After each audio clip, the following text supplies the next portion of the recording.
ግን ናምሩድ ይባሃል ሰብ እንታይ ይብል ነይሩ ዘፍጥረት 3:15 ወይ ከዓ በኋላ ባለ ነቦታቴ ዘአተወ ኪዳን እቲ ካብ ሰበይቲ ተወሊዱ ናይ ተመን ርእሲ ክጭፍልቕ እዩ ተባሂሉ ዝነገር ዘሎ ኣነ ኤሊ ዝኣምን ነይሩ ሰብ ግን ኣነ ስለ ዝበልካ ይኮነን እግዚአብሔር ስለ ዝመረፆ እምበር ሃሌሉያ እግዚአብሔር ንክርስቶስ ይመርፅ እምበር ኣነ ስጋ ኢኻ ንሽማዕ ኢኻ ተባሂልና ተቐባቢና ተጀሚርና ሓደጋ ውስጥና ኣተባይ ዘወል ሪኦም ኣለኹም ካብ ናብሩ ብዙሕ ንመሃሮ ትምህርቲ ኣሎ ኣብዚ ዓዲ ጠቕስና ደለዩ ሰባት ኣነ ዝጠቕስ እዚ ናይ ዝጠቕስ በዓል ቤት ዝብሉ ሰባት ኣለዉ ትፈልጡ ዲኹም ነገር ግን ናምሩድ ግን ናይ በዓሉ ክብሪ ሓደ ስራሕቲ ክጥቀም ጀሚሩ እቲ ናይ መጀመርያ ሓደገኛ ነገር ዝሰርሑ እንታይ መስልኩም ናይ በዓሉ ምስሊ ብሃወልቲ ቁረፀሉ ኣቁልዑት ህፃናት ኖርማል ገይሮም ዘውርድሉ ሲስተማ ተዘርጊሑ ዘሎ ንሪኦ ዘለና ዘመን ኣብዚ ዘመን እዚ ግን እግዚአብሔር ግን ናይ ፀጋ ተረፍ ኣሎ ሃሌሉያ እስከ ኣነ የብል እስኪ ክብሪ ንየሱስ ይኹን ናይ ክርስቶስ ዘርኢ ንሕና ኢና ፕሬዝ ዘለዎ ንሕና ኢና እግዚአብሔር ዝሓረየና ስለዚ ክንፈልጦን ክርድኦን ኣለና እቲ ባይብል ክነንብቦ ከለና እውን በዚ መንፈስ ኢና ነንብቦ ማለት እዩ ናይ ሰበይቲ ናምሩድ 48 ዓመት ምስ ሞተ ባይዘው ሰበይቲ ናምሩድ እንታይ ኣጌራ እቲ ዝወለድክዎ ቆልዓ ካብ ናይ ሰማይ ንጉስ ወይ ከዓ ካብ ናይ ጠፈር ንጉስ ወሊደ መንፈስ ኢላ ክትዛረብ ጀሚራ እዚ ማለት እንታይ ማለት እዩ እቲ ብመንፈስ ክውለድ ተባሂሉ ዝነበረ ወዲ ካብ ሰበይቲ ዘርኢ ዝውለድ ዝነበረ እንታይ እትብል ዘላ ማለት እዩ ተመሳሳሊ ጌራ ኣምፅኣ ሰይጣን ያው ተመሳሳሊ ጌሩ ዘታለና ባይዘው ሰይጣን ሓሶት ኣይኮነን ዝብለካ ሓቂ ሓሶት ኣለዎም ዘ كل شيء أنا متخلّه حق يرئي كم يشتغل حاسود هاي ما نتاو حق زمسل يرئينا كقلع خلّه يشتغل حاسودي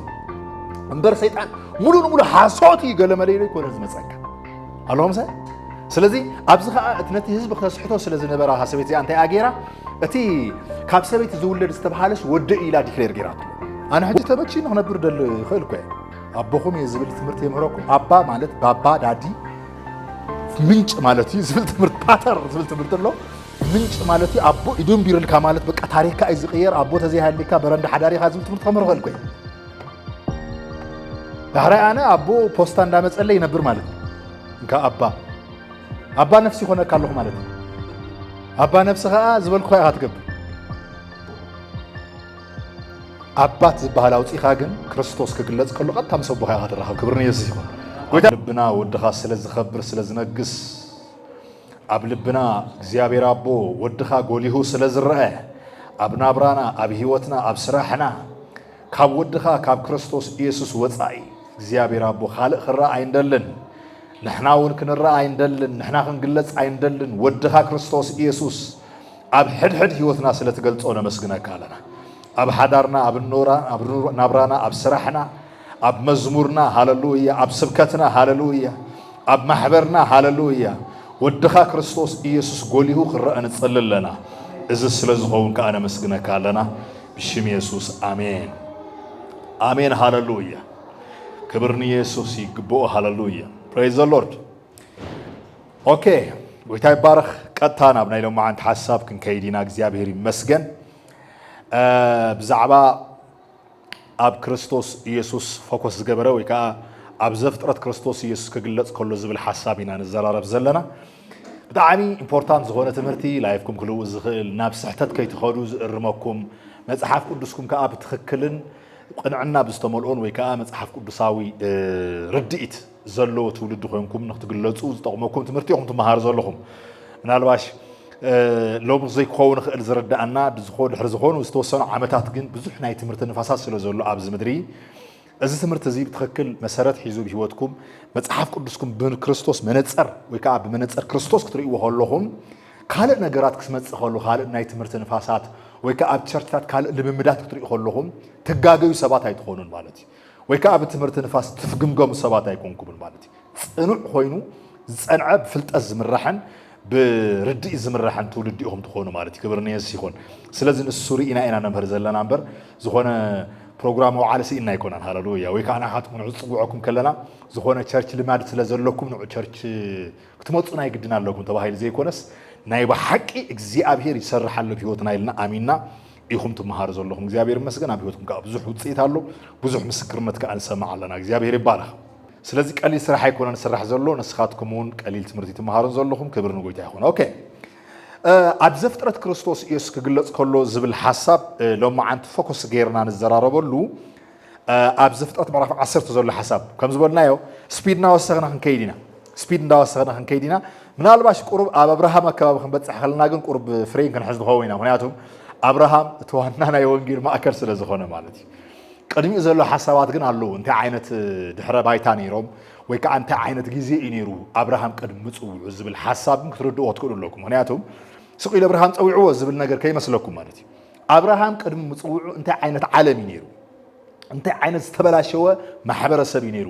እንታይ ዓይነት ውድቀት እዩ ነይሩ እግዚአብሔር ከምንታይ እዩ አብርሃም በይኑ ፈልዩ ፀዊዕዎ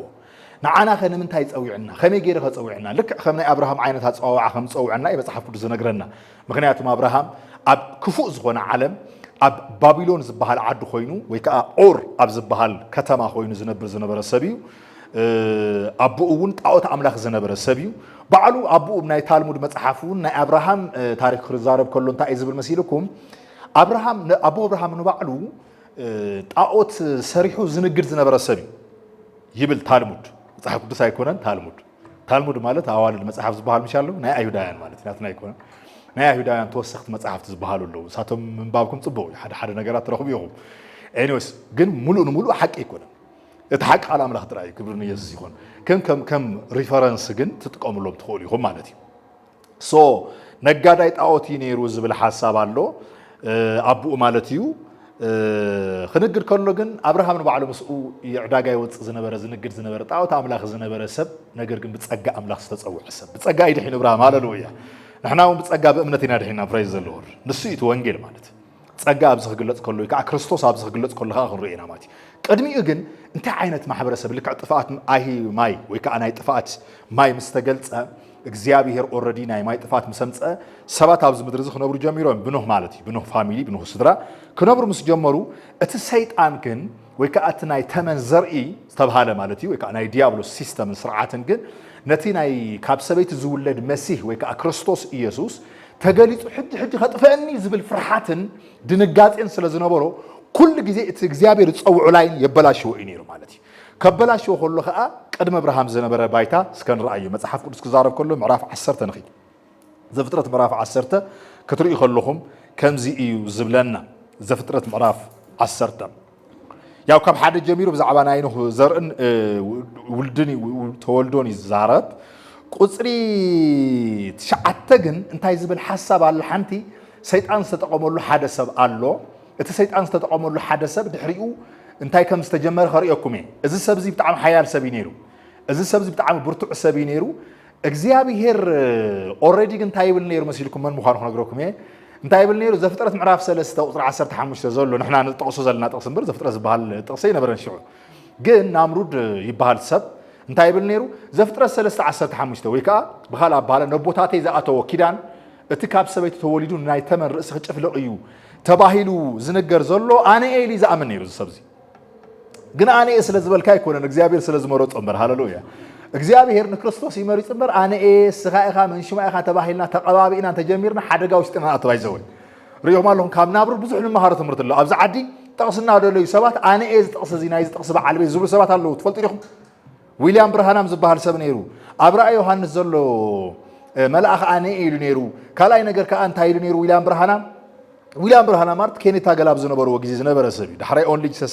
ዝብል ትምህርቲ ዘንቀሳቀሰ ሰብ እዩ ኦንሊ ጂሰስ ማለት ክርስቶስ እዩ ኩሉ ዝብል ኣብዚ ዓዲ ከማ ንባዕሎም ኣለዎ ኣብዚ ከተማና ንባዕሎም ቀረባና ምሳና ጥቃና ዝነበሩ ግሬስ ዝገፍዑ ዝነበሩ ናብ ከምዚ ዓይነት ትምህርቲ ዝኣተው ኣሕዋት ኣለዉ እግዚአብሔር ክምልሶም እዩ ክብሪ ንስ ይኹን ግን ዝገርመኩም እዚ ዊልያም ብርሃና እንታይ ይፀገሙ ነይሩ ጥቕስና ደለየ ኣነ እዩ ዝብል ነይሩ ሕጂ ናምሩድ ከዓ እንታይ ይፀገሙ ነይሩ ካብ ሎሚ ንመሃሮ ትምህርቲ ስለ ዝኾነ ናምሩድ እቲ ነቦታትና ወይ ከዓ ንኣዳም ዝኣተዎ ወይ ከዓ ንሄዋን ዝኣተዎ ከቨናንት ኣነ ኢሉ ድሕሪኡ ክንግዶም ከስፍሕ ጀሚሩ ሓይሉ ክዕቢ ጀሚሩ ክመሃር ጀሚሩ ክኽልጥን ጀሚሩ ዳሕራይ ግን ናይዚ ዓለም ሲስተም ሰይጣን ኣቐቢልዎ እንታይ ዓይነት ሲስተም ከም ዝዘርግሐ ክሳብ ሕጂ እቲ ናይ እግዚኣብሔር ተቃራንን ኣንጻርን ዝኾነ ሲስተም ከመይ ይሰርሕ ከም ዘሎ ክንዘራረብ ኢና ማለት እዩ ሃሌሉያ ጎይታ ይባረኽ ኣለኹም ኢኹም እሺ ንቐፅሎ ጎይታ ይባረኽ እሺ ቁፅሪ 10 ማነው ቁፅሪ 9 ባቢሎን ናምሩድ ናይ ናምሩድ ሓሳብ ይዛረብ ምዕራፍ 10 ቁፅሪ 9 ንሱ ይብል ኣብ ቅድሚ እግዚአብሔር ጀግና ሃዳኒ ነበረ ስለዚ ከም ናምሩድ ኣብ ቅድሚ ነገር ግን ናምሩድ ግን ናይ ባዕሉ ክብሪ حد سرحت كتكم جميرو اتناي مجمري حدغنيا ነገር ሰርሑ እንታይ መስልኩም ናይ ባዕሉ ምስሊ በሃወልት ቁረጸሉ አቁልዑ ተጻናት ኖርማል ገይሮም ዘውርዱሉ ሲስተማ ተዘርግሕ ዘሎ ንርኢ ዘለና ዘመን ኣብዚ ዘመን እዚ ግን እግዚአብሔር ግን ናይ ጸጋ ተረፋለሁ ሃሌሉያ እስከ አነ ይብርስኪ ክብር ኢየሱስ ይሁን ናይ ክርስቶስ ዘር ንሕና ኢና ፕሬዝ ዘ ሎርድ ንሕና ኢና እግዚአብሔር ዝሓረየና ስለዚህ ክንፈልጦን ክርድኦን ኣለናት ባይብል ከነንብቦ ከልናውን በዚ መንፈስ ኢና ነንብቦ ማለት ደቂ ኦኬ ስለዚህ نقصد እስከም እንታይ ይብለና መጽሐፍ ቅዱስ ናብ ናምሩድ ሐሳብ ከም ዝበልኩኹም ክንምለስ ከልና ሓያል ጀግና ከም ዝነበረ ይዝረግና ዘሎ ኦኬ እዚ እንተ ኮይኑ ቁርብ ብዛዕባኡ ክዛረብ እሞ ብዛዕባኡ ተዛሪበ ሓደ ነገራት ክነግረኩም ናምሩድ ኦረድ ከም ዝበልኩኹም እዚ ስልጣኔ ዘምፀእ ሰብ ነይሩ ስፔሻሊ ከዓ ናይ ወርቅ ሓወልቲ ተሰሪሑ I am God ኢሉ ዲክሌር ዝገበረ ሰብ ነይሩ ኣነ እንታይ ኣምላኽ ኢሉ ዝኣወጀ ሰብ ነይሩ ሰበይቱ ከዓ ሳምራሚስት ትበሃል ነይራ ሰብኣይ ኦፍ ኮርስ ያው ሴም ቀቲልዎ ዝብል ታሪክ ኣሎ ሶም ማለት ሓቡድ ዝኾን ዘሎ ሶ ቀቲልዎ ይዝበሃል ዝገርመኩም ምክንያቱም ናበዝሑ ምስ መፁ ጦርነታት ብዙሕ ቻሌንጅታት ነይሩ ናይ እግዚአብሔር ተስፋ ቃል ክጠፍእ ዝደልየሉ ግዜ ከዓ ነይሩ ናምሩድ ነገር ግን ናይ እግዚአብሔር ተስፋ ቃል ከይጠፍእ እግዚአብሔር ከዓ ሳፖርት ይገብሮ ነይሩ ኤኒዌይስ ግን እታ ነጥበይ ግን እንታይ ኣኽነግረኩም ደልየ ዘለኹ ሚስቱ ሳምራ ሚስት ትበሃል ነይራ ድሕሪኡ ከዓ ቆልዓ ወሊዳ ነይራ እዛ ቆልዓ ዝወለደት ምስ ወዳ ኮይና ከዓ ትምለኽ ነይራ ድሕሪኡ ማለት እዩ እዛ ሰበይቲ እዚኣ እንታይ ተባሂላ ትምለኽ ነይራ ናይ ፀሓይ ንግስት ተባሂላ ትምለኽ ነይራ ወይ ከዓ ናይ የጨረቃዋ ንግስት ከዓ ይብላ ብኻልእ ሳይድ ከዓ ናይ ወርሒ ኣምላኽ ማለት እዩ እንዳተባሃለት ትምለኽ ዝነበረት ሰበይቲ ካብዚ ጀሚሩ ተኣምልኾ ማለት እዩ ሪኹም ኣለኹም እንጂ ናይ ሰበይቲ ናምሩድ 48 ዓመት ምስ ሞተ ባይዘው ሰበይቲ ናምሩድ እንታይ ኣጌራ እቲ ዝወለድክዎ ቆልዓ ካብ ናይ ሰማይ ንጉስ ወይ ከዓ ካብ ናይ ጠፈር ንጉስ ወሊደ ብመንፈስ ኢላ ክትዛረብ ጀሚራ እዚ ማለት እንታይ ማለት እዩ እቲ ብመንፈስ ክውለድ ተባሂሉ ዝነበረ ወዲ ካብ ሰበይቲ ዘርኢ ዝውለድ ዝነበረ እንታይ ኣትብል ዘላ ማለት እዩ ተመሳሳሊ ገይራ ኣምፅኣ ሰይጣን ያው ተመሳሳሊ ገይሩ ዘታለና ምሽ ባይዘው ሰይጣን ሓሶት ኣይኮነን ዝብለካ ሓቂ ሓሶት እዩ ኣለዎም ሳይ ኩሉ ሰይጣን ክመጽእ ከሎ ሓቂ የርእየካ ምሽ ውሽጡ ግን ሓሶት እዩ ሃይማኖታዊ ሓቂ ዝመስል የርእየና ክቕላዕ ከሎ ውሽጡ ግን ሓሶት እዩ እምበር ሰይጣን ሙሉ ሓሶት እዩ ገለ መለይሎ ይኮነን ዝመጸካ ኣለዎም ሳይ ስለዚ ኣብዚ ከዓ እቲ ነቲ ህዝቢ ክተስሕቶ ስለ ዝነበረ ሰበይቲ እዚኣ እንታይ ኣጌራ እቲ ካብ ሰበይቲ ዝውለድ ዝተባሃለሽ ወዲ ኢላ ዲክሌር ገይራትሎ ወዲ ካባይ ዝተወለደ ካብ መንፈስ ጸኒሰ እዩ ዝበለት እዚኣ ናይ ምን ምሳሌ ኮይና ዝዛረብ ዘላ ናይታ ትመጽእ ካብ ድንግል ተጠኒሱ ዝውለድ ናይ መን ናይ ክርስቶስ ኢየሱስ ምሽ ካብ ድንግል ተወሊዱ ዝመጽእ ናቱ ዓይነት እየ ኢላ ብሰይጣን ኣሰራርሓ ወይ ከዓ ብናይ ዲያብሎስ ዲሴፕሽን ከምኡ ከም ዝገበረት ታሪኻት ርእዩ ማለት እዩ ድሕሪኡ ናታ ናይ ወዳን ስእሊ ተሳኢላ ወይ ከዓ ቅርፂ ተቐሪፅላ እንታይ ይግበር ነይሩ ትምለኽ ነይራ ማለት እዩ ምስ ወዳ ተሓቂፋ ለሙን ኣላ ምሽ ኣላ ዶ ኣብ ገዛውትና ጎረቤትና ገለመለ ሃሌሉያ ካብኡ ይመጽእ ሲስተም መቸስ እሳ ወላዲት ኣምላኽ ገለ ከይትብለኒ ወላዲት ኣምላኽ ማንም ርእይዋ ይፈልጥን ማንም ስኢልዋ ይፈልጥን ስእሊ የብላን እሳ ስእሊ የብላን መን ይስኢልዋ ሸው መን ይሰኣላይ ነይሩ ሓደ ሚካኤል አንጀሎ ዲ ገለ መለ ዝበሃል ሰኣለ ስለ ሰኣለ ሓደ ስእሊ ምጽኢኻ ወላዲት ኣምላኽ ኢልካ ወርሺፕ ክትገብር ተጀሚርካ ናብዚ ዓይነት ሲስተም ናብዚ ናይ ኣንታ ክራይስት ሲስተም ኢኻ ተኣቱ ዘለኻ ማለት እዩ ብዛዕባ ማርያም እንተኮይኑ መጽሐፍ ቅዱስ ነገረና ማርያም ኢኻ ክትኣምን ዘለካ መጽሐፍ ቅዱስ ነገረና ማርያም ብድንግልና ትጸነሰቶ መድሓኒት ዝወለደትልና ክርስቶስ ኢየሱስ ሂባትና ኣላ በቃ ተወዲዩ ድሕሪኡ ንሕና ሕጂ ክርስቶስ ዘድሕነና ማለት እዩ እምበር ካልእ ታሪክ ውሽጢ ንኣቶ ጀሚርና ዲሰፕሽን ዝኸውን ማለት እዩ ስለዚ ናብዚ ሓሳብ ክምለስ ከለኹ እንታይ ኣብለኩም ደልየ እዛ ሰበይቲ እዚኣ በዚ ግዜ እዚ እንታይ ገይራ ኣላ ማለት እዩ ምስ ወዳ ኮይና ሓወልቲ ሰሪሓ እንታይ ክትገብር ጀሚራ ወርሺፕ ክትግበር ጀሚራ ማለት እዩ ከምኡ እንተኮይኑ ብዛዕባ ናምሩድ እዚ እንትኣክል ተርኢና ወዱ ባይዘው ወይ ታሙዝ ተባሂሉ ይፅዋዕ ነይሩ መን ተባሂሉ ይፅዋዕ ነይሩ ታሙዝ ድሕሪ ዝተወሰነ ግዜ ወዳ ምስ ሞተ ድሕሪ 40 መዓልቲ ብኽያ ድሕሪኡ ተስኡ እዩ ኢላ ዲክሌር ገይራትሉ ትሪኦ ኣለኹም እንታይ ማለት ከም ዝኾነ ተስኡ እዩ በቃ ኣምላኽ እዩ ንሱ መለኮት ኢላ ክትእውጅ ጀሚራ ድሕሪኡ መለኮት ኢሎም ከምልኹ ጀሚሮም ማለት እዩ ስለዚ ንባዕላን ንወዳን ከዓ ከም ዝበልኩም የጠፈር ንግስት ወይ ከዓ ናይ ጠፈር ንግስት ተባሂላ ተፀዊዓ ትምለኽ ነይራ ማለት እዩ ወደይ ከዓ ናይ መለኮት ውሉድ እዩ ወይ ከዓ ካብ መንፈስ ተወለደ መንፈስ ጸኒሰዩ እየ ኢላ እንታይ ትገብር ከላ ትሪእዋ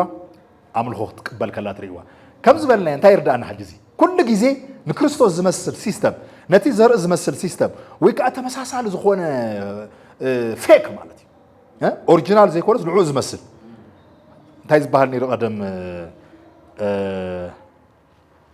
ሃይ እንታይ ዝበሃል ሃይ ኮፒ እዩ ባዕሉ ኣይፈን እዩ ሃይፈን ባዕሉ ሳምሰንግ ክኸውን ክእል ባዕሉ ሕጂ ንጥቀሞ ዘለና ሞባይል ክኸውን ባዕሉ ኮይ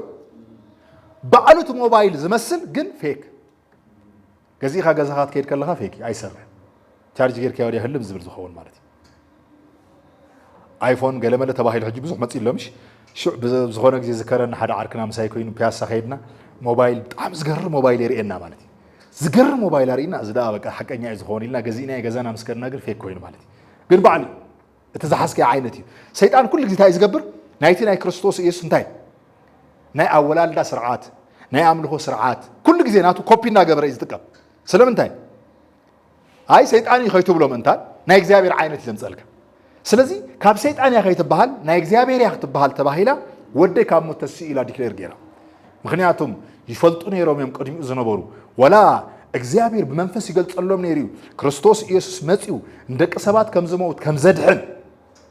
አድሕኖም ከክብርኒ ሲሆን ናብ እግዚአብሔር መንግስት ከም ዘእትዎም ፕሬዝ ጋድ ይፍለጥ ነይሩ በመንፈስ ይርዶም ነይሩ ነገር ግን እዞም ናይ ሰይጣን ሲስተም ተጠቀምቱ ዝኾኑ ወይ ከዓ ሰይጣን ዝጥቀመሎም ሰባት ግን ናይ እግዚአብሔር ዓይነት ታይም ዝጥቀሙ ናይ እግዚአብሔር ዓይነት ኦሪጂናል ይኮነን ኮፒ እዮም ዝገብሩ ይኹም ኣለኹም ቤተ መቅደስ ክሰርሐሉ እግዚአብሔር ሰይጣን ቤተ መቅደስ ይሰርሕ እግዚአብሔር መስዋዕት ይቅበል ከሎ ሰይጣኑ መስዋዕት ይቅበል ኦኬ እግዚአብሔር ዕጣን ክጥቀም ከሎ ሰይጣኑ ዕጣን ይጥቀም ኤቭሪ ነገር ኮፒ እናገበረ ይጥቀም ለሙና ቸርች በኢየሱስ ስም ኢየሱስ ጌታ ነው ገለ እንዳበሉ ካብ ክርስቶስ ኢየሱስ መስቀል ወጻኢ ዝኾነ ይኹን ትምህርቲ ይኹን ዝኾነ ትንቢት ይኹን ዝኾነ ልምምድ ይኹን ተሪኢኻ በርግፀኝነት ክነግረኩም ንግዚኡ ማሙቕ ከብለና ከማሙቆና ክእል ከደንቀና ከስክንድመም ንክእል ኢና ነገር ግን እዚ ስምዒት እምበር መንፈሳዊ ፍልጠት ኣይኮነን ህይወትካ ዝልውጦ ነገር ኣይኮነን ናብ ዝተጋገየ መንገዱን ክወስደና ክእል እዩ ስለዚ እንታይ ክነግረኩም ደልየ እቲ ሓሳበይ ከምዚ ዓይነት ሲስተም ተዘርጊሑ ነይሩ ኣብዚ ዘመን እዚ ማለት እዩ ኦኬ ከምኡ ምስ ኮነ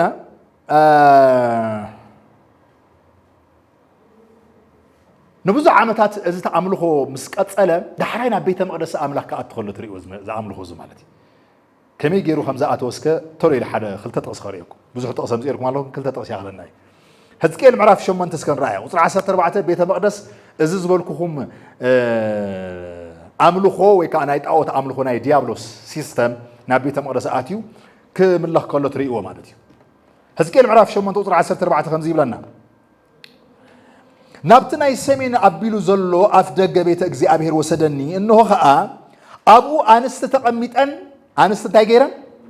ተቐሚጠን ንተሙዝ ይበኽያሉ ነበራ ንመን ቶሙዝ ማለት ዓንቶ ዝበልኩኹም ወዳ ንሳምሬኔስ ማለት እዩ ቶሙዝ ተባሂሉ ዝፅዋዕ ኣምላኽ ኣበይ ተገሊፁ ኣብ ቤተ መቅደስ ኣብ እስራኤል ማለት እዩ ንምንታይ ነቲ ናይ ክርስቶስ ኢየሱስ ምግላፅ ታክገብሩ ከበላሽዎ ማለት እዩ ግን እግዚአብሔር ኩሉ ግዜ ናይ ባዕሉ ከዓ ዘርግሖ ሲስተም ኣሎ ክብርኒ እዚ ይኹን ተረፍ ኣሎ ቀሪት ኣሎ እግዚአብሔር ስለዚ እንታይ ኢሉ ቀፂሉ ዘሎ ብጣዕሚ ዝገረመን ነገር ኣነ ክነግረኩም እቶም ካህናት ከዓ ይብለና እሞ حقوقهم نبيت مقدس هيبهم بقى عندليون نبيت مقدس حقوقهم نمن هيبهم مالتيو نتناي كريستوس ጸጋን ናይ መስቀል ስራሕን ሂቦም ማለት እዩ just ignore ገይሮም ኣለኹም ሳይ ኣብዚ ዓዲ ignore ተገይሩ ዘሎ ትምህርቲ እንታይ ናይ ጸጋ ትምህርቲ እንዲ ignore ተገይሩ ዘሎ ትምህርቲ እንታይ ናይ መስቀል ትምህርቲ ሓቂምሽ ታይዳ ታይ ዝደለ ተባሂሉ ከም ዝበልና እዚ ዓለማዊ ኢቭን በቃቲ ትምህርቲ ገለመለ ብዙሕ ሰብ አይደለም ዛ ክርስቶስ ኮፍ ኢሉ ክስማዕ ዝኽእል ክሰምዕ ዝኽእል ካሉ ምክንያት ባይዘው ናይ እግዚአብሔር ጸጋ በዚ ሕልካ እግዚአብሔር ስለዚ ሓገዘካ እምበር ኣይከኣል ምስ ዘመን እዚ ግን እንታይ ብለና መጽሓፍ ቅዱስ እቶም ካህናት ኣገልገልቲ እኮ እዮም ልብሲ ለቢሶም ኣለዉ እኮ ናይ ቤተ ክርስቲያን ኣገልገልቲ ማለት እኮ ኣይተዋፅን ዛ ናይ መስቀል ስራሕ ኣይተዋፅን ታ ናይ ክርስቶስ ወንጌል ታ ናይ ጸጋ ወንጌል ኢሎም ከም ዝገድፍዋ ማለት እዩ ገዲፎማ እንታይ እዮም ዝብሉ ልምምድ ሓደ ዓርኪ ቀደም ዝከረኒ ጸጋ ጸጋ ጸጋ ምስ በልኩም ሰምዐኒ ሳሚ ይለኒ حقا اخذ زاربو زلخا زربا يلني ነገር ግን ቀደማይ ነገር እዚ ትምህርትኻ ንሓበሻ አይኮውን ንመን ይዝኸውን ነቶም ጻዓን ካልኣይ ነገር ሓበሻ ወርማፕ ተዘይገርካዮ ሎሚ እግዚአብሔር ብንትን ቅብአት ቀብአካሉ ጽባህ ከዓ ከም ይውስኻል ካሉ ድሕሪ ጽባህ ከዓ ይመጸካሉ መልአኽ ድሕሪ ቀጻሉ ከዓ ዘሎ ከዓ ኦ ሰማይ ዘዳልወልኩም ሰርፕራይዝ ኣሎ ተዘይልካዮ ታይብልን አይመ ተወዲኡ ተሰሪሕ እንተልከያ ከይዱ ገዙ ለጥ ይዝብል ለጥ ይበል አነ ምንም አነ ኮንኩ ሰብ ዘምጽባ ይዘውይኩ አነ በሲስተም ዘርጊሄ ከም ዝበሎ ገይረ ቴክኒክ ተታክቲክ ተጠቂመ ማይንድ ሒዘ ዳደወልኩ ገለና ገበርኩ ካብ ዘምጾ ምክንያቱም ንሱ ሰብ አይልውጥን ባይዘው ሓቅ ነግረኩም አነ እቲ ሰብ ክልውጥ ዝኽእል ትክክለኛ ናብ መስቀል ዘጠም ትምህርቲ ክብርን ጎይታ ይኹን እዚኦም ሰባት ካህናት ግን እንታይ ገይሮም ሕቆም ንመስቀል ሂቦም ወይ ከዓ ነቲ ቤተ መቅደስ ስርዓት ሂቦም መስቀል ዝብል ከይትደልዩ ግን ቤተ መቅደስ አገልግሎት ይዝብል ናይ ሓድሽ ኪዳን ምሳሌ ስለ ዝኾነ ንቐፅል እንታይ ከም ዝበለና ራእዩ ብጣዕሚ ዝገረመን ነገር ተመልከቱ እንታይ ከም ዝገበሩ ዘም ሰባት እዚኦም ቁጥሪ 16 ናብቲ ውሽጣዊ አጸድ ቤተ እግዚአብሔር ወሰደኒ አጸድ ቤተ እግዚአብሔር ማለት ቤተ መቅደስ ማለት እሺ እነሆ ኣብቲ ደገ መቅደስ እግዚአብሔር ኣብ መንጎ ገበላን መሰውእን ኣስታት 25 ሰብኣይ ዝባኖም ናብ መቅደስ እግዚአብሔር እንታዮ ዝባኖም ናመይ ገይሮም ናብ ቤተ መቅደስ ይስገድ ነይርምሽ ኣይኮነ እንዲ ንሳቶም ከ ዝባኖም ኣዚሮሞ ዳሕራይ ናብ ክሰግዱ ጀሚሮም ከምዚ ጀሚሮም ራእዮ ናብ ቤተ መቅደስ ዝባኖም ናብ ቤተ መቅደስ እግዚአብሔር ገጾም ድማ ናብ ምብራቅ ማለት ናብ ባቢሎን ማለት ናብ ባቢሎን እሺ ናብ ምብራቅ አቢሎም ናብ ምብራቅ ኢሎም ንፀሓይ ታይገብሩ ነይሮም ይሰግዱ ናይ ፀሓይ አምላኽ ታልሙዝ ኦኬ አዴታት ከታይ ገብራ ነይረን አንስተኸ እንጀራ ይጋግራሉ ነይረን ይስንክታሉ ይበኽያሉ ነይረን ኢና በላይ በኽያ ነይረን يملخ أنير بخيات يزدل زي إذا منفس زي بناي بخيات منفس مالت تزي بخي خالو تزي تصور خال نجح خال تنكبال لك ويكالال خال دس هايلوم دزي عينت كفو منفس زيابير مسجن إحنا جن بسترجع قاع منفس هاللويا كريستوس أبانا ينبرالو فريز اللور ما وراج أتحسفلك منج أتحسفلك ما سوونت مقولات أتحسفلك تأجاني مت أو كبر لي يزيون يسي حدا عملوه بايزي أب تشرش حاجة تري واحد يفرحكم يمشي هذا فيديو بقدمه يري أنير زوجرو عصابات عنده تشرش كوي بقى سونتهم تا أخذ بلو زي تزري لهم نزبال كاب unconsciously مالتي conscious نايجزي أمير منفسكم أي قبر كام بايز كاب consciousness هاوسيو كم دللي زلاجة أكاد خوي نزي ناي أدول ماتي منفسي أدول موتي ديم زبلو زعدي أمبر نايجزي أمير منفس كلاجة عكم أيكل كجرع أي قبرنا نايجزي أمير منفس نايجزي أمير منفس جواي كنا ملخ يزقبرنا كن جزاء يزقبرنا كن لوط يزقبرنا صباح ردكم بك I know أنت إزارب زول قلت أنت خوليهم لومي نايب حق أنا بزح عم تفكر كذا زحلفكم فلت كل من قدرت هتفلت يا ويزي هذا نجار أنا بعلو أنا عندي تسايب لنا سق يزبل ويجدي فيه يزغيد هذا جي خبرني يسيخون جدي فيه اللي غاي نويز زعاز خون بس هم زقات من هنا قرأكم إلى نيرة جدي فيه اللي دحان نقدفه بصحوه سخاتكم نخيط راي ما تحبوا السايز بلا نازلوا أزيهم سبات أزيهم نابت ناي كريستوس يسوع سيستم نابت كريستوس يقول له تقول المقدس نابت كريستوس يسوع زرق حلو تناي كتسأل زلوا ناي كريستوس يسوع مقلات ناي كريستوس يسوع كينغدم ويكأت ناي مسي مجدي انتي زي قبرز نبر زبلاشو زنبرة سيستم يو أبابيلون نامرود جميرو مالتي نامرود جمهور أملو خويزي دهرا إرمياس معرف شو عتقات كده كلهم كا قطر 10 تشمنت 50 لنا كم زي لنا نعيم انت خجو هيوسي لنا እግዚአብሔር دك عجا يكبو أبوتاتهم حاوي يقدو أنستخان نجست سماي زخون تاي كتشخ سنكتا بحق يقم تاع مسواتي مستون خالوت عمالختي يوفيا جنتاي لوازيا نجست سماي يتأفر نجست ناي سماي من تبال زيا ناي سماي نجست مسودا تملخ زنبرت أبيت جميرة أبزف ترى معرف 10 تزلوا ناي بابلون جمالي مالتي سلازي نايتي ناي ديابلو سيستم سرعة اتناي كريستوس يسوس منجد نخبلاشو خجلت كلهم تري وسلازي إذا فترة تنببوا لهم بزا مسمر زي أزافة اللي زي أحسكم كيركم تنببوا مالتي ده أنا إكزابير بس كل من جد جن حدث خلهم رينا مالتي أوكي كم أنتوا خوينو قطتنا بينا هنكيل لهم عنتي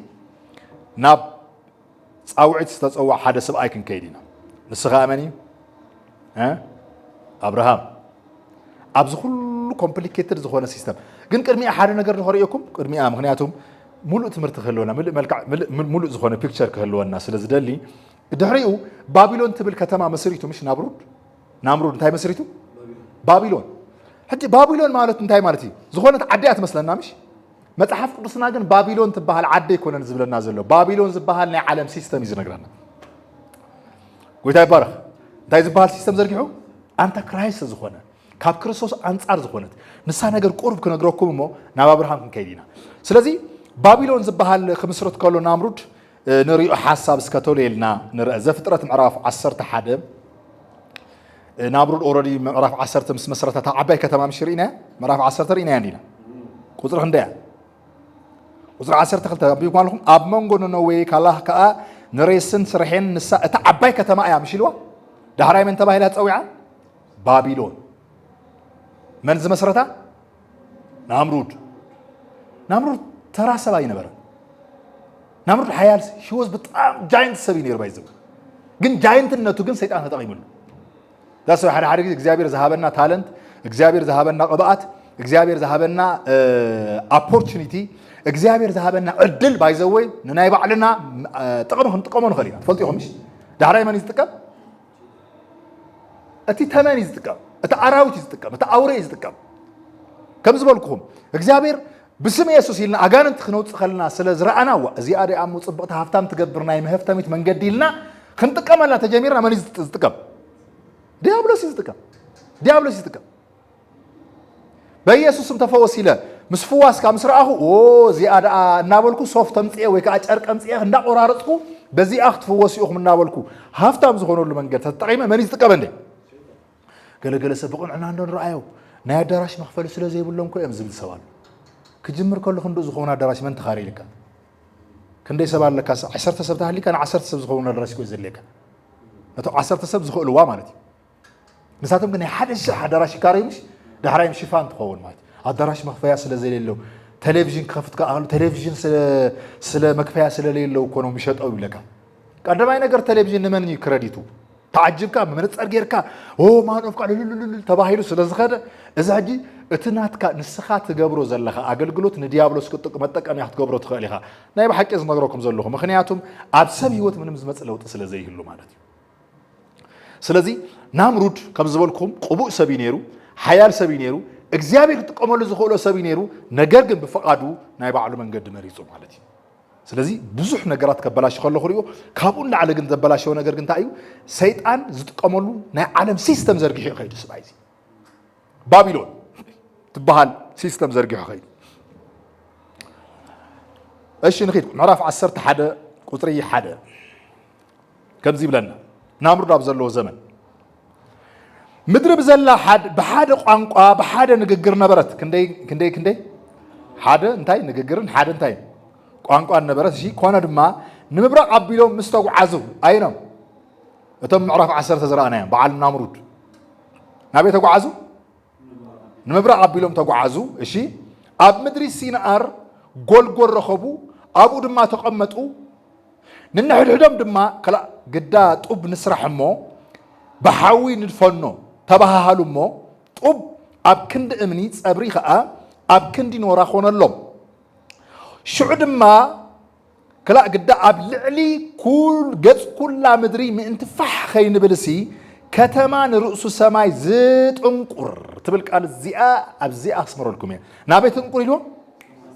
سماي زيت انقر جنبن نسرح سمنا خا انت هاي نقبر ناي من سم كتصوع مالتي من مالتي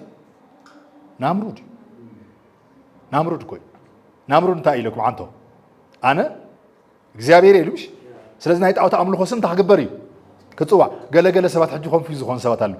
فوقنا على سلسرح እግዚአብሔር ከይበጽሑን ሊዱ መጽፍ ሪስዎም ዝብሉ ሰባት አሉ ባላው አሉ حتى ተፈጭርኩም አይፈልጥን አነ እንደ ዓመት ዘይተፈታል ሕቶ ይነር ወይዘው በጣም ማለት ትገድፉ እንዲሁም አነ ትገድፉ እንዲ ሓንሳ ግን ሕቶ ነር እንታይ ሕቶ እግዚአብሔር ግን ሰማይ ዝበጽሕ ፎቅ ከይሰርሑ ኢሎም ንምንታይ ወሪዱ ዋንቆም ሓዊሶ እንታይ ከደሊ ማለት እዚ ተበጽሐኸ ግን ይሲ ዝበሃል ዘሎ እንታይ እዩ ናይ ሰማይ ጠፈር ወይ ከዓ ናይ ሰማይ ኣምላኽ ዘራኽብ ኣብ ሰማይ ዝኾነ ሓያል ኣምላኽ ኣሎ ኢሎም ዝሰኣሉ ወሳቶም ኣብዚ ምድሪ ዝወከለ ከዓ ናምሩድ ኣሎ ወይ ከዓ ወዲ ናምሩድ ወይ ከዓ ወዲ ሳምርነስ ዝተባሃለ ሰበይቲ ከዓ ዝወለደቶ ከዓ ኣሎ ናብኡ ዘብፅሕ ወርሽፕ ክንገብር ማለት ኮይኑ ናይ ጠፈር ንጉስ ወይ ከዓ ናይ ሰማይ ንጉስ ናይ ሰማይ ኣምልኾ ዘሎ መቸስ ናይ ሰማይ ኣምልኾ ሰይጣን ካላ ኣይኮነን ካብ ክርስቶስ ኢየሱስ ወፃእ ዝግበር ኣምልኾ ኦኬ ኣብ መንፈስ ዓለም ዝገዝእ መንፈስ ኣሎ ናብኡ ዘብፅሕ እንታይ ንስራሕ ኢሎም ጦብ ንስራሕ ወይ ከዓ ህንፃ ንስራሕ ግንቢ ንስራሕ ኢሎም ስለዚ እግዚአብሔር መፂ ቋንቋ እንታይ ገበረ ይብል ሓዋወሶ ስለምንታይ ኣምልኾኣዊ ጣዖት ስለ ዝነበረት መንገድ ሞቲቭ ማለት እዩ ንእግዚአብሔር ክብሉ ይኮኑን ናብ እግዚአብሔር ንፅሕ ኣይኮኑን ዝብል ዘሎ ስምና ነፀውዐን ዝብሉ ኣይናይ ስም እቲ ዝጀመርዎ ናይ ጣዖትነት ስም እቲ ዝጀመርዎ ናይ ናምሩድ ኣምልኾት ስም ናይ ሰበይቱ ኣምልኾት ስም ናይ ወዱ ኣምልኾት ስም እዚ ኩሉ ነገር ናበይ ዝበፅሕ ናብ ሰማይ ዝበፅሕ ኢሎም ክሰርሑ ምስ ጀመሩ እግዚአብሔር መፂ እንታይ ገበሮም ይብለና ቋንቋም እንታይ ገበሮም ኢሉ ደበላለው እሺ ቁጥሪ ክንደና ዘለና ቁጥሪ 4 ምሽ ድሕሪ ዘሎ እግዚአብሔር እንታይ ከም ዝተዛረበን ረኣዩ እንታይ ኢሉ እግዚአብሔር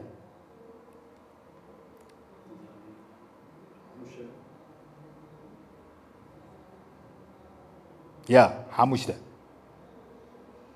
ከምዚ ይብል እግዚአብሔር ከዓ ነቲ ደቂ ሰብ ዝሰርሕዎ ዝነበሩ ከተማ ግንብን ክርኢ ወረደ ይብል እንታይ እዮም ሰሪሖም ከተማ ኣብቲ ከተማ ከንታይ ሰሪሖም ግንብ እሺ እግዚአብሔር ድማ እንሆ ኩላቶም ሓደ ዘረብኦም ሓደ ህዝቢ እዮም መጀመርታ ግብሮም ከዓ እዚ እዩ ሕጂ ድማ ክገብርዎ ኢሎም ዝህንቀይዎ ዘበለ ዝኽልክሎም የለን ስለምንታይ ሓደ ስለ ዝነበሩ ባይዘወይ ቸርች ሓንቲ እንተኮይና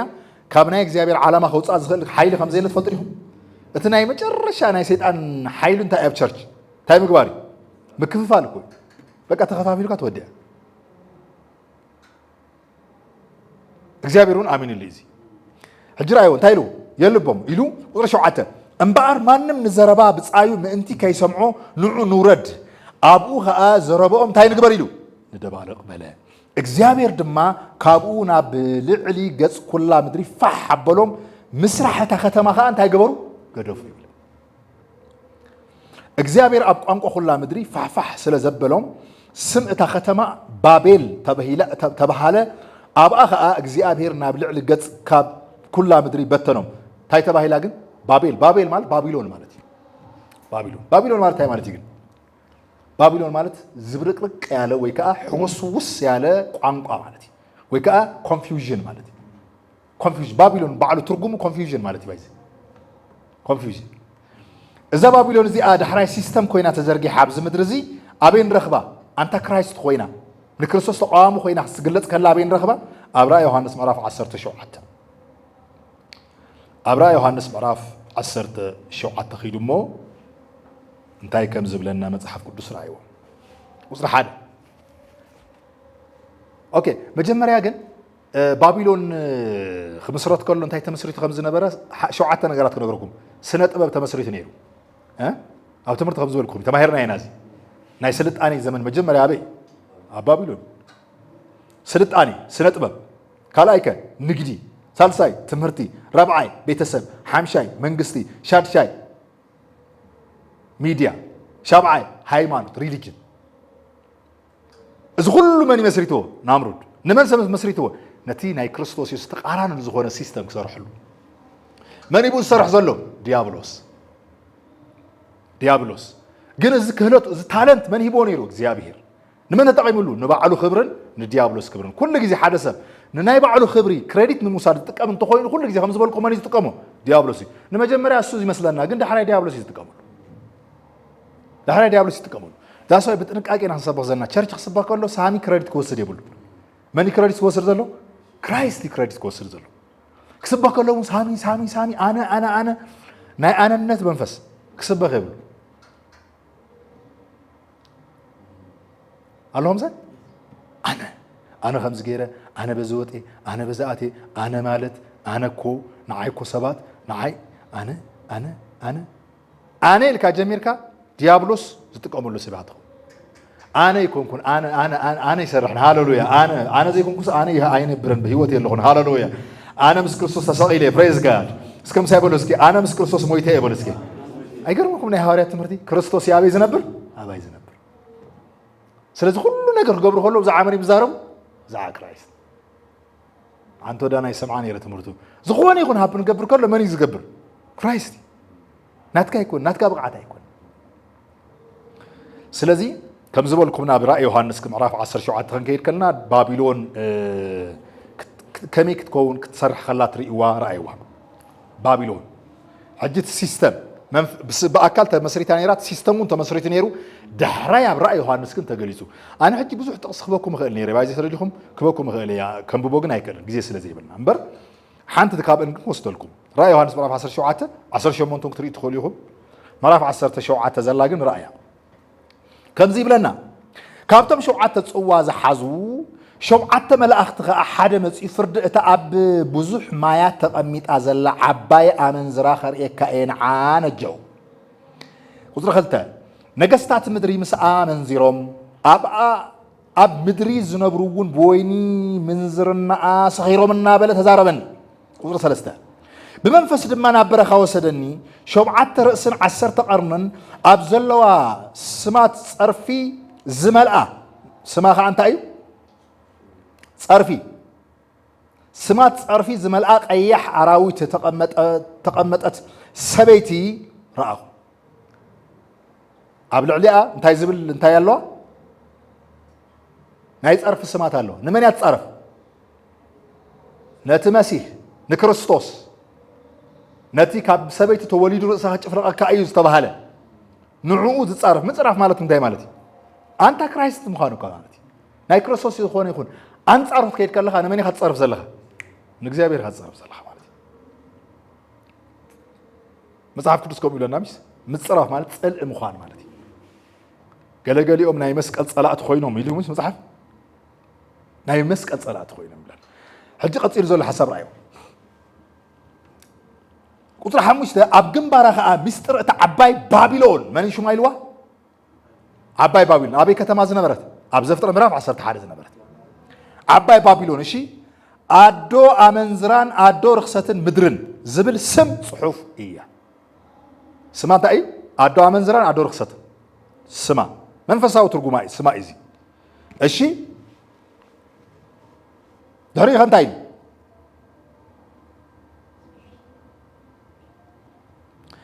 ምስ ረአኽዋ ከዓ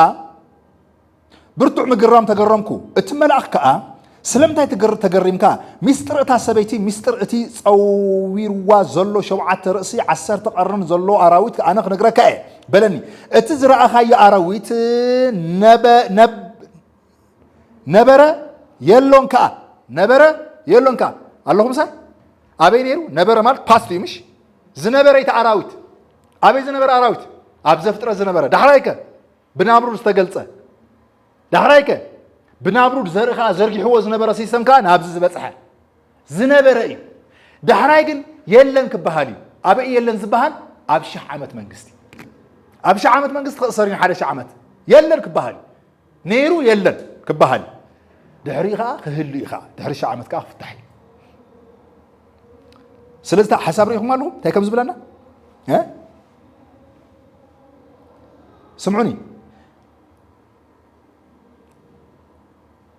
قصر هنا نزلنا اتزرع خيرك قصر شو منتهى نبرة يلون كأ أب معمق دما خواتي كاب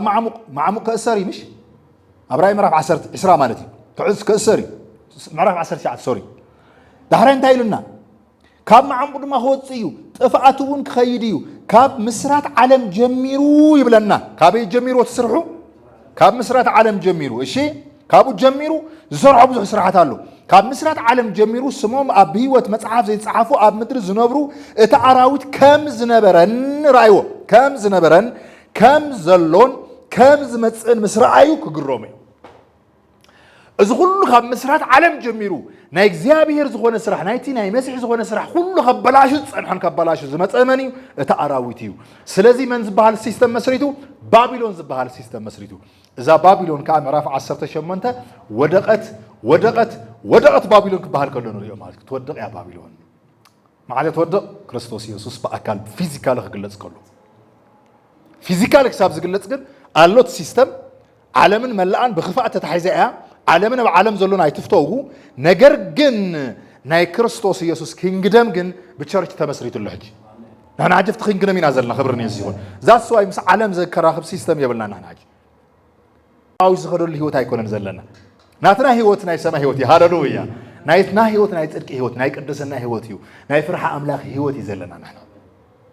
ምክንያቱም ናይ ዘመን እዚ ናይ ክርስቶስ ኢየሱስ ዘርኢ ነቐጽል ሰባት ስለ ዝኾነት ቸርች ማለት እዩ እሺ ከምዝ እንተ ኮይኑ ባቢሎን በዚ መልክዕ እንተሪእና ድሕሪኡ ናብ አብርሃም ከይድና ሕጂ አብርሃም ተፀዊዑ ፕሬዝ ዘ ሎርድ አብርሃም ከዓ ክንሪኦ ከለና ብዙሕ ታሪክ ዘለዎ ሓያል ሰብ እዩ አብርሃም ባይዘወይ ኣብ መጽሓፍ ቅዱስና ብዙሕ ዝተነገረሉ ኣዳም ኣይኮነን ብዙሕ ዝተነገረሉ መኒ አብርሃም ኣብ መጽሓፍ ቅዱስ ካብ ዝነበሩ ብዙሓት ኣቦታት ብዙሓት ነቢያት ብዝለዓለ ደረጃ ብዝለዓለ መንገዲ እግዚአብሔር كل جزء سموت صوّعلو even እግዚአብሔር بعلو خصوّع خلو بعلو من نابلي صوّع أنا نايمن أملاخه ناي أبراهام أملاخ دحريخه ناي إسحاق أملاخ ناي يعقوب أملاخ بعلو እግዚአብሔር ዝጽውዕሉ መንገዲ ይነሩ አብርሃም ካልኻ በጣም ዝገርመን ነገር አብርሃም ናይ እግዚአብሔር ፈታዊ ተባሂል ነው ኣብ ያዕቆብ ምዕራፍ ክትሪእዎ ትኽእሉ ኢኹም ናይ እግዚአብሔር ፈታዊ ተባሂል ምሽሎ كم هاي إسياس معرف 4 حدا كاتري وخلوا 10 شو منتصر كبابري ورأيوه ناي እግዚአብሔር ፈታዊ إزبال ፈታዊ أملاخ ويكعرك أملاخ مالتي بتعم بقرز نبر عركنة المحزنة المزنورة نمني صبرها ريهم لهم نابلوت كانوا مخادون وبعلو እግዚአብሔር مسماني الزرار منيرو صبرها سدمون قمران كانوا مطفو مسماني الزرار منيرو صبرها أبراهام أبوناي ناي إمنة أبوناي أبراهام مثالياوي زرباون اللهون رئينا ناي كريستوس إيسوس زرع حرق ويكا نايتي بسبيت مزيو نتتمن زقط قط استبحاله خا بو خمس جلس تسفاستو هذا السبيني ربهم كاب كل اللي على استسفازي خردانا خل منياتهم حدش لنا حوالات سئم سبيهم كده نا ابراهام استنغرو تسفايو كريستوس يسوس كوين مزي امزبل نيرو اوكي سلازي وانجيلنا ونا وين نرهو مالتي سلازي ابراهام سكتلوتوريلنا بزع ابراهام كنزراربينا نا ابراهام تاريخ كابي از جمر معرف 10 از جمر اوف كورس ما معرف 10 حدا سوري እዚ ኩሉ ኮንፊውዥን ኣብ ዝተፈጠረሉ ግዜ አብርሃም ኣብ ከመይ ዓይነት ኩነታት ከም ዝነበረ ቁሩብ ንርአሞ ዳሕራይ ናብ ምዕራፍ 12 ከይድና እግዚአብሔር ክጽውዖ ከሎ ክንርኤና ማለት እዩ ኦኬ ምዕራፍ 10 ሓርቁ 31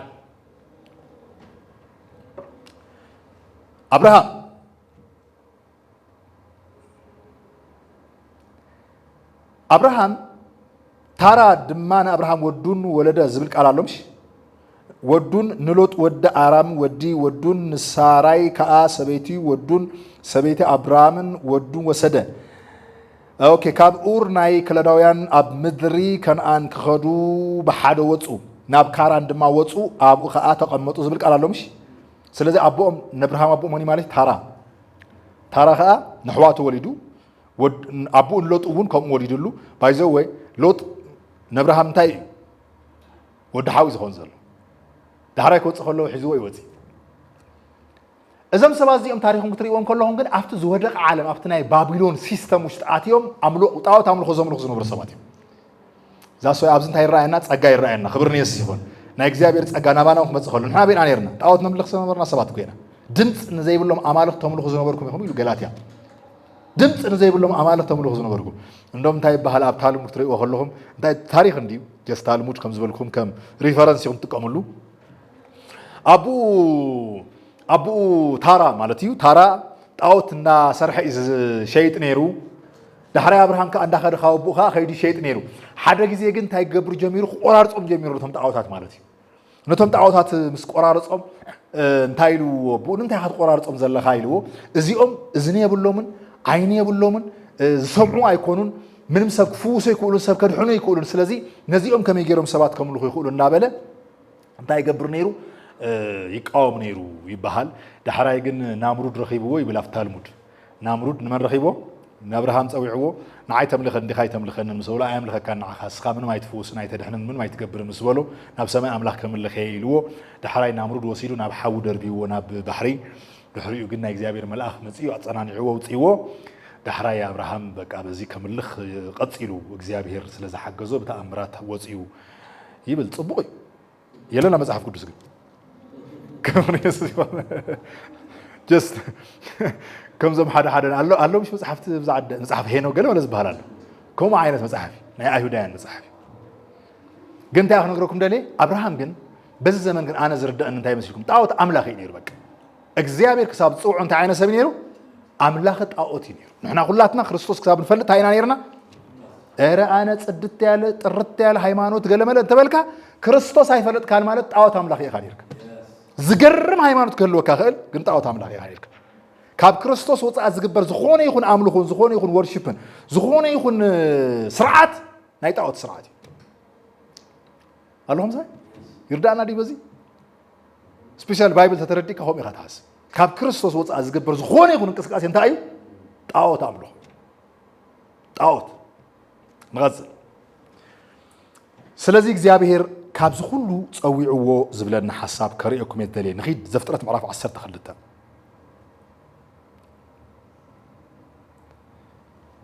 ዘፍጥረት ምዕራፍ 10 ተኸልተ ከምዚ ይብለና ቁጥር 1 እግዚአብሔር ድማ ንኣብርሃም በሎ እግዚአብሔር ድማ ንኣብርሃም በሎ ካብ ምድርኻን ካብ ኣዝማድካን ካብ እንደ ኣቦኻን ኣነ ናብ ዘርኤካ ምድሪ ኣቢልካ እንታይ ግበር ውፃ ኣበይ ነይሩ ግን ኣብ ምድሩ ኣብ ዑር ነይሩ ምሽ መጀመርያ ዳሕራይ ከናበይ ከይድ ናብ ካራን ወፃ ምሽ ዑር ማለት ኢራቅ ማለት እዩ ካራን ማለት ከዓ ሕጂ ዘላ ቱርክ ማለት እዩ መጀመርያ ኣብ ዑር ኣከባቢ ነይሩ ምሽ እቲ ዑር ኣከባቢ ዝበልናዮ ባቢሎን ዝበልናዮ ናምሩድ ዝመስረቶ ማለት እዩ ዳሕራይ ካብ ወፂኦም ናበይ ከይዶም ናብ ካራን ከማለት ኣይ ማለት እዩ ካራን ማለት ከዓ ቱርክ ማለት እዩ ናብ ቱርክ ይኸይዱ ኣብ ቱርክ ኣብ ዝነብረሉ ግዜ ግን እግዚአብሔር መፂ እንታይ ኢልዎ ኣነ ናብ ዘርኤካ ምድሪ ከዓ ውፃ ኢልዎ ኣነ ዘርኤካ ዘለኹ ምድሪ ዝብሎ ዘለኻ ከነኣን እያ ከነኣን ከዓ ዳሕራይ እስራኤል ዝኾነት ማለት እዩ እስራኤል ናይ መሲሕ ተስፋ ሃሌሉያ እስራኤል ዛትስ ዋይ ኣብ እስራኤል እዚ ኩሉ ታሪክ ተፈፂሙ ድሕሪ أبراهام استطوع دقوا دحرق زلوا إسرائيل تباهيلهم استطوع كلهم دحراي مسيح أبوهم مسيح كابتم عسر تخلت خابهم بكلهم ما يكون مسيح بيهودا نجد مسيح لا يهودا بس أخوين مسيح إذا كلهم رأينا مزحف قدس تاريخ وجزابير كم يجيروا زرع حرق النبلة نايتي بكريستوس يسكجلت زداليو لاين كم يجيروا ينقرنا خمس نبلة خنزل العربينا مالتي إذا لاين حزنا هنا خمس بالكم نخيل سلزي انتهي بلنا مسيركم أبزي እግዚአብሔር በዚህ ሁሉ ናይ ውጥንቅጥ ዓለም ናይ ባቢሎን ሲስተም ናይ ኮንፊውዥን ዓለም ውስጥ እንዳሃ ኣብ ዝነበረሉ ግዜ ግን ሓደ ሰብ እግዚአብሔር ፀዊዑ ነቲ ናይ መሲሕ ተስፋ ዝኸውን ዘርኢ ተኸገብር ከሎ ክቐፅል ከሎ ንሪኦ ማለት እዩ ዳሕራይ ናብቲ ዝፀዋዕኻ ምድሪ ክትወፂኻ ምስ በሎ መፅሓፍ ክዛረብ ከሎ እንታይ ከም ዝብራዮም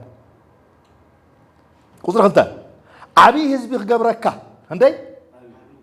ፕሬዝ ጋድ ዓብይ ህዝቢ እግዚአብሔር ስምዑኒ በይንኩም ክትኮኑ ትኽእሎም ፅባሕ ግን ክንደይ ኢኹም ዓብይ ትውልድ ኢኹም እግዚአብሔር ውሽጥኩም ዝሪኦ ዓብይ ጀነሬሽን ኣሎ ሲና ናስብ ዘለና ስለዚህ ይብለና ዓብይ ህዝቢ ክገብረካ ክባረኸካን ከዓ እየ ንስምካ እውን ክዕብየ እየ ንበረኸት ድማ ክትከውን ኢኻ ንዝባረኹኻ ክባርኾም ንዝረግሙኻ ድማ እንታይ ክገብሩ እዮም ክረግሙ እየ ዓሌታት ኩላ ምድሪ ድማ በኣኻ ክባረኹ እዮም ግን መን ኢልዎ أبراهام እንዳበልኩ ለሚድን ነበር አብርሃም ይዝብል ምሽ አብርሃ ገና ያአተው ነይሩ አብርሃም ማለት ናይ ጎሳ ወይ ከዓ ናይ ገዛውት ናይ ተከባብ ዘሎ አቦ ማለት እዩ ግን ናይ ከባብ አቦ ክትኮን ጥራይ ይልየካል ክትኮን ዘለካ ሃም ካአትወልካሎ አብርሃም እንተኾንካ ግን ናይ ኔሽን አቦ ኢኻ ትኮን ኢሉ ክብርንየስ ይሁን ንትውልድ ዝኸውን መልእኽቲ ማለት እዩ ካብ መንደር ውፃ ንሰባት ካብ ዝሕጉዝ ግዝያዊ ዝኾነ ጉያ አገልግሎት ውፃ نبت حقنيا زخونه لاين أتو حتى أنا بايزوي أنا تصدق ناي كريستوس ناي مسكن صراحة حلول له إله خير كله بايزوي أنا أزن حسب كم زخونه تفضل لهم مبرز ما قدر زخوه يواتس أنا يواتس أيواتس بسبب عين وارد أيواتس بايزوي مركب صراحة خلاص أي يقولوا نيرم سواء عويل الهسالي له مركب صراحة اللي يقولوا نيرم أيواتس إنكم تنايك زابير من قدي نبيزنس نشك على قلم لا يكون ግን እቲ ናይ እግዚአብሔር ሐቀኛ ዝኾነ አገልግሎት ካብ ሐዋርያት ተቀበልናይ ናይ መስቀል ስራሕ ካብ አቦታትና ተቀበልናይ ንጹህ ወንጌል ሒዝና ንቀጻሊ ጀነሬሽን ከነቀጽል እንተኾይና ግን ከምዛ ላይ እዚ አንቅጽላ ለና አብ ግብረ ሐዋርያት ደው ዝበለት አላ ናይ ጸጋ ወንጌል በሐዋርያት ዘመን ደው ዝበለት አላ ናይ ጸጋ ወንጌል አብ ማእኸል ዲያብሎስ አቲ ሰይጣን ሐሚስዋ እዩ በቦታት ብዙሕ ነገር ተጠቂሙ እዩ ቸርች ናብ ዘይኮነ ልምምድ አትያ ነራ ን2000 ዓመታት ዝአክል ብዙሕ ነገር ተፈጺሙ ኣብ ቸርች ነገር ግን እግዚአብሔር ኣብ ዝሃበካ ዘመን ግን እዚ ሐቀኛ ዝኾነት መንገዲ ክትሓልስካ ያከይዳለ ከብርኒ ኢየሱስ ይኹን ሃሌሉያ ይርዳኩም ማለት ተሐሳብ ወይታ ይባረኽ ያ ተዘይ ኮይኑ ከም ዝበልኩም ኣይተዋፅእን እያ እዚኣ ቢዝነስ ኣይተዋፅእ ሕጂ ኣነ ጦርነት ዝፈቱ ወይ መቀላስ ዝፈቱ ገለ እዩ ዝመስሎም ሰባት ስኢልካ ሰላም ስበኽንደ ስኢልካ በቃ ኢየሱስ ያድናል ኢየሱስ ይፍቅረኩም እዩ ሰብ ኣይተንክፍ ወይ ዝኾነ ቸርች ኣይተንክፍ ወይ ዝኾነ ልምምድ ኣይተንክፍ ገለመለ ይብሉኻ ከምኡ ኣይከኣል ተሰማሚዕኻ ምንባር ይከኣል ኣለኹም أنا حاجة تبتشين أنا برد الخيل كوي أبوهم يزبل تمرت يمهركم أبا مالت بابا دادي منش مالتي زبل تمرت باتر زبل تمرت له منش مالتي أبو يدوم بيرل كمالت بك أتاريكا إزغير أبو تزي هالليكا برند حداري خازبل تمرت خمر خيل كوي بحري أنا أبو بوستان دامت اللي ينبر مالتي إنك أبا نفسي هنا كله مالتي أبا نفسها زبل كوي هاتكبر አባት ዝበሃል አውፂኻ ግን ክርስቶስ ክግለጽ ከሎ ቀጥታ ምሰቦኻ ያድራኸብ ክብርኒ ኢየሱስ ይኹን ጎይታ ይባረኽ እሺ ንቐጽል ተዋና ሐሳቤ እንታይ ኣታ ንጥበይ ናብዚኣ ዘላ ሐሳብ እስኪ ንቐጽል እንታይ ክነገረኩም ደሊ አብርሃም ፀዊዕዎ ንብዙሓት ኔሽን ኣቦ ክትከውን ኢኻ ዝብል ኣብ ሐሳብ ይፀዊዕዎ ዘሎ እሺ ዳሕራይ አብርሃም በዚ መንገድ እንዳኸደ ግን ያው ኦፍ ኮርስ ክርስቶስ ቅድሚ ምምፁ ቅድሚ 2000 ዓመት እዩ አብርሃም ተፀዊዑ ቅድሚ 2000 ዓመት ቅድሚ 2000 ዓመት ቅድሚ ልደተ ክርስቶስ ማለት እዩ አብርሃም ተፀዊዑ ዳሕራይ ምዕራፍ 12 ምስ ተፀውዐ ግን ፈተና በዚሑ አብርሃም ባይዘወይ እንታይ ፈተና በዚሑ መስልኩም ወዲያው ምትፀውዖ ዘርእኻ ክባረኺ ብዘርእኻ ዓለም ክባረኺ ገለ ምስ በሎ ቆልዓ የለን ሳራ ምንታይ ስለ ዝነበረት መኻን ስለ ዝነበረት ምሽ ኣይኮነ እንዴ ዳሕራይ ምዕራፍ 15 ተኸጉረሩም ከሎ ትሪኡ ኣነ ሕጂ ምዕራፍ 13 17 ስኻትኩም አንብቡ ታሪክ ትፈልጥዎ ስለ ዝኾንኩ ምዕራፍ 13 ሎጥ ምስ ወፂ ምሽ